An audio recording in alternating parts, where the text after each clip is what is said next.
Welcome बच्चों, एक बार फिर से नए चैप्टर के साथ नई शुरुआत देखते हैं। इस बार हम लोग साइंस 1 का चैप्टर पढ़ेंगे, दैट इज ग्रेविटेशन। तो जब भी हम लोग ग्रेविटेशन की बात करते हैं तो हमारे दिमाग में एक ही साइंटिस्ट का नाम आता है, वो है न्यूटन। सब लोग जानते हैं, अरे न्यूटन अंकल काहे ग्रेविटेशन दे दिए। चलो देखते हैं। ये चैप्टर जो है तुम्हें बोर्ड्स में 3 से लेके 5 मार्क्स के लिए, okay, 3 marks without option and 5 marks option, okay. तो 2 मार्क का ऑप्शन रहेगा।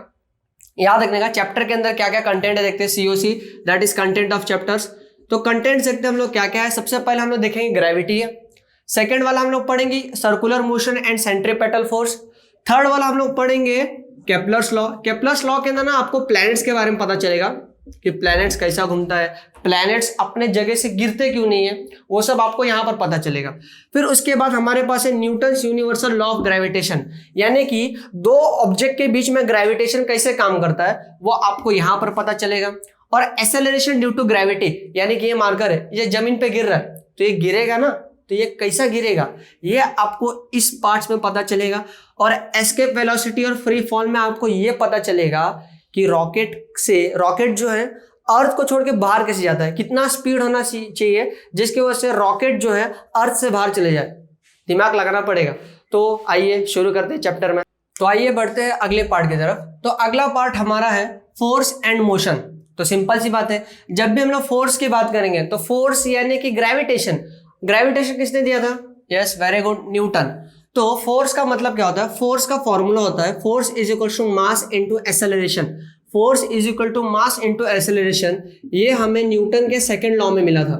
यस, आपने 9th स्टैंडर्ड में पढ़ा होगा पहला chapter, that is law of motion. और वहां पर हमें पता चला था फादर इज इक्वल टू माँ, मतलब जितना पिताजी से प्यार करते हो उतना ही मदर से भी प्यार करते हो। यस, इसका मतलब फादर इज इक्वल टू माँ, ये ट्रिक है याद करने का, that is F is equal to ma।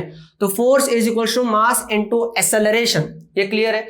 अब फोर्स के बारे में और जानते हैं। जैसे हमारे बॉडी के टाइप्स है ना, वैसे फोर्स के भी टाइप्स है। तो देखते हैं फोर्स के टाइप क्या क्या है।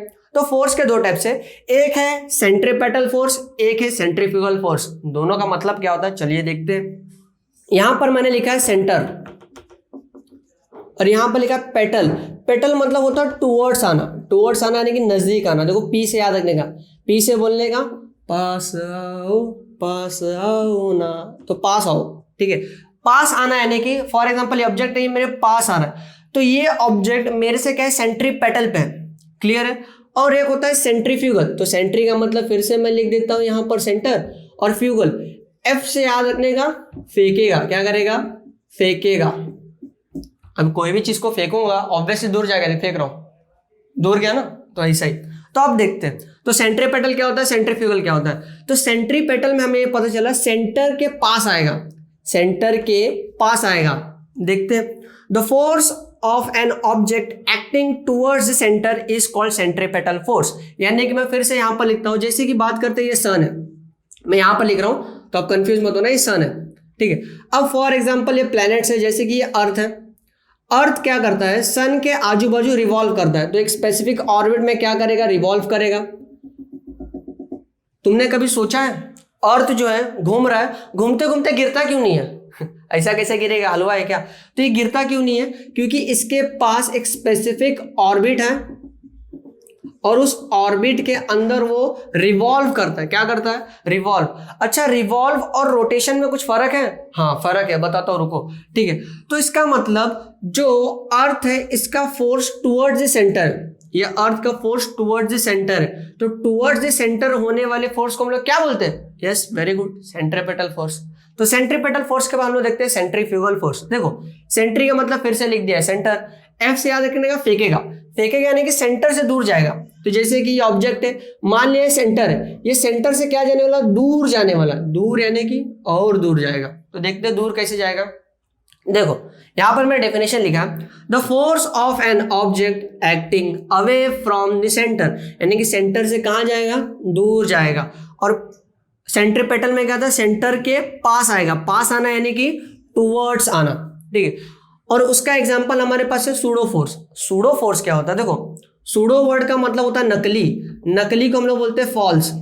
अच्छा, नकली फोर्स भी होता है, हाँ। अभी नकली फोर्स कैसे होता है मैं तुम लोग बताता हूँ। तो आई एम अ ड्राइवर, मैं गाड़ी चला रहा हूँ, मैं जैसे ही गाड़ी को ना ऐसा लेफ्ट में टर्न करता हूँ तो पीछे जो पैसेंजर बैठा है, ऐसा पैसेंजर बैठा, वो हल्के से लेफ्ट में टर्न किया तो पैसेंजर ऐसा हो जाता है, उसको किसी ने ढकेला क्या? नहीं, तो अपने आप कैसा टर्न हो गया? तो वो सूडो फोर्स की वजह से हो गया। तो उसके ऊपर एक नकली फोर्स लगा या फिर उसके ऊपर एक इमेजिनरी फोर्स लगा है, जिसको हम लोग सेंट्रीफ्यूगल फोर्स कहते हैं। ठीक है, तो जो हमारे फोर्स है उसके दो टाइप क्लियर है, तो सूडो फोर्स भूलने का नहीं। ठीक है, अब इसके बाद हम लोग आगे बढ़ते हैं, दैट इज केपलर लॉ के पास। तो देखते हैं केपलर लॉ क्या होगा। ये सारा पार्ट अच्छे से नोट डाउन कर लीजिए आप।